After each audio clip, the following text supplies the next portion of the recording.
ஈச்சை மரத்து இன்பச் சோலையில் நபிநாதரை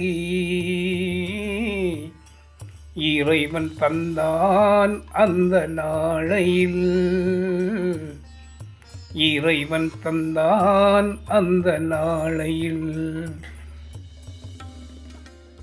ஈச்சை மரத்து இன்பச் சோலையில் நபிநாதரை இறைவன் தந்தான் அந்த நாளையில். இறைவன் தந்தான் அந்த நாளையில். பாலைவனத்தில் ஒரு புது மலராக பாவை இருள் துடைக்கும் மொழி நிலவாக. பாலைவனத்தில் ஒரு புது மலராக பாவை இருள் துடைக்கும் மொழி நிலவாக. ஈச்சை மரத்து இன்பச் சோலையில் நபிநாதரை